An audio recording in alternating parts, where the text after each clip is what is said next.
So you get up to the tee of your favorite golf hole, and all of a sudden you got a 20-mile-per-hour wind that comes up in your face. What do you do? Exactly how does the wind affect your golf ball?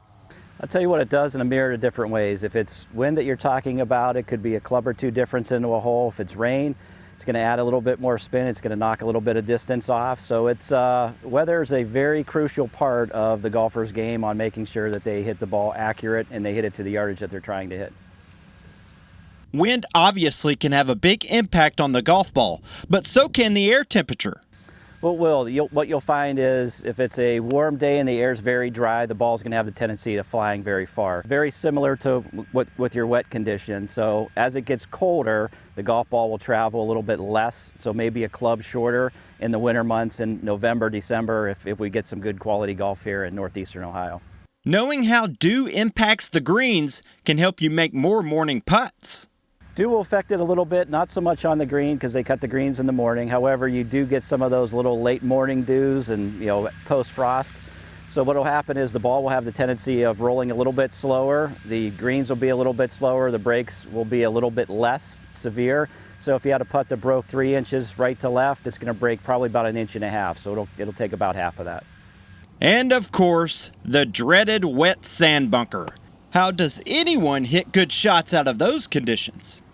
Well, you want to think of it like this. When it's very fine and dry, the grain is a little bit thinner, so the club will sweep under a little bit quicker.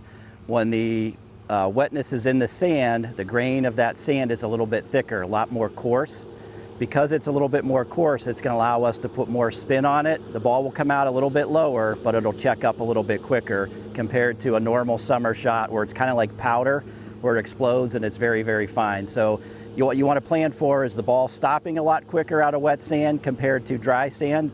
Both will still have spin on it, but the tendency will be a little bit lower when the conditions are a little bit wet in the sand trap. If you are forced to golf in the rain, here are some tips to ensure that your equipment stays dry. Well, a couple good tips in the rain is, number one, you want to slow down everything because everybody, when they're starting to get wet, tend to get in a little bit of a hurry. So you want to make sure that you're calm, you're slower, and you're not in a rush, because if you're in a rush, that builds up shots.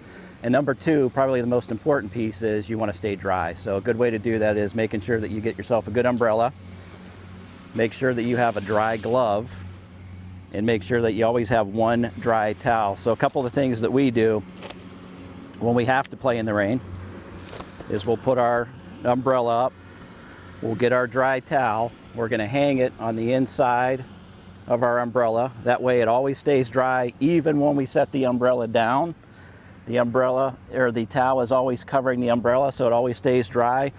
And importantly, the glove. So we're going to do the same thing. We're going to strap our glove underneath the umbrella, so both of them will stay dry and they're always going to stay hooked. So it's always good to have an extra glove. One step further would be having a couple Ziploc bags where you keep some gloves in your bag. So if the rain is that heavy and it goes through your bag, the gloves are staying dry. But very important to have a dry towel to keep your hands dry and your grips dry every shot that you hit. So it's an easy way to wipe everything down and go from there. So the next time you're out golfing, don't forget to check the weather. With 27 First News, I'm meteorologist Adam Clayton.